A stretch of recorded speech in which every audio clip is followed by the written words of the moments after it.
लाहौर में नाई थे मोहम्मद रफ़ी। मौलवियों ने कहा तो गाना छोड़ दिया। कब्र में मिट्टी खाते थे फैंस। लता मंगेशकर से था बड़ा झगड़ा। जी हाँ, अभी न जाओ छोड़कर, पुकारता चला हूँ मैं, क्या हुआ तेरा वादा, लिखे जो खत तुझे।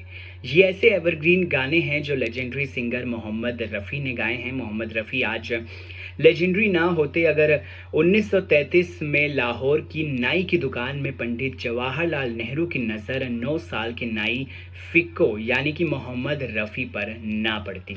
31 जुलाई 1980 को आज से ठीक 43 साल पहले king of melody Mohammed Rafi दुनिया से रुखसत हो गए थे। चाहने वालों की तादाद ऐसी थी कि रफ़ी के अंतिम संस्कार में 10,000 से ज़्यादा लोग पहुंचे थे।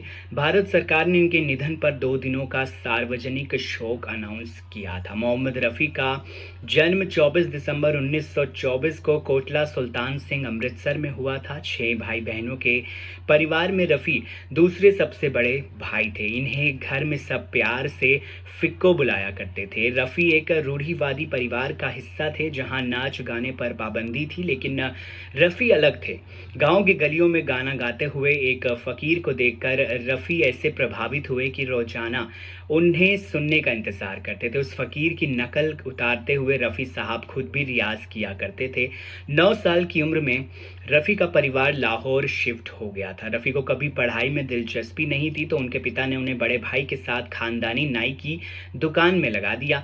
9 साल के रफ़ी नूर मोहल्ले के भाटी गेट की दुकान पर अब नाई बन चुके थे। 1933 की बात है जब पंडित जवाहरलाल नेहरू बाल कटवाने पहुंचे। रफ़ी यहां काम करते हुए अमृतसर स्टाइल में वारिस शाह का गीत गुनगुना रहे थे। इस आवाज़ में एक जादू था जिसने जीवन लाल को काफ़ी प्रभावित किया। जीवन लाल ने रफ़ी को ऑडिशन के लिए बुला लिया, जिसे उन्होंने आसानी से पार कर लिया। जीवन लाल ने ही उन्हें पंजाबी संगीत की ट्रेनिंग दी और रफ़ी गायकी में माहिरियत हासिल करते चले गए। 1937 में रफ़ी ने महज 13 साल की उम्र में ऑल इंडिया एग्जीबिशन लाहौर में पहली पब्लिक परफॉर्मेंस दी। ये मौका उन्हें संयोग से मिला था।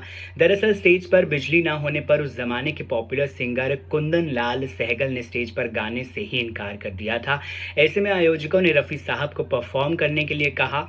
गाना सुनने बैठे दर्शकों में KL सहगल भी थे, जिन्होंने कहा था कि ये लड़का एक दिन बहुत बड़ा गायक बनेगा। डायरेक्टर श्याम सुंदर की मदद से रफ़ी फिल्मों में आ गए।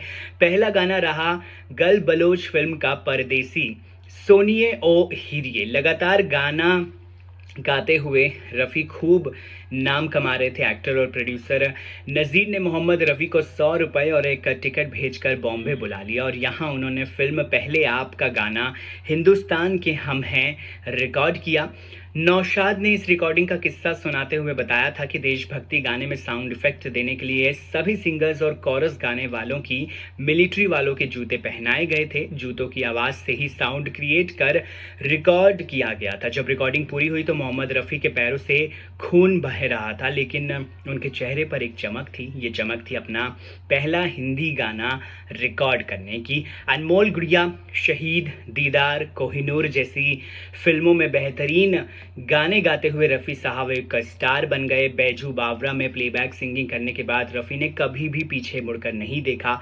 नौशाद, शंकर जयकिशन, ST बर्मन, OP नैयर, मदन मोहन जैसे संगीत निर्देशकों की पहली पसंद बन चुके रफ़ी दिलीप कुमार, राजेंद्र कुमार, धर्मेंद्र, शम्मी कपूर और राजेश खन्ना की आवाज़ बन गए। 60 के दशक में रफ़ी साहब की टक्कर का कोई भी सिंगर नहीं था। हालांकि 1970 तक किशोर कुमार के आने के बाद हिंदी सिनेमा के पास अब 2 दिग्गज सिंगर्स हो गए थे। बहरहाल इस वीडियो को लेकर आपकी क्या है राय, कमेंट सेक्शन में ज़रूर बताइए।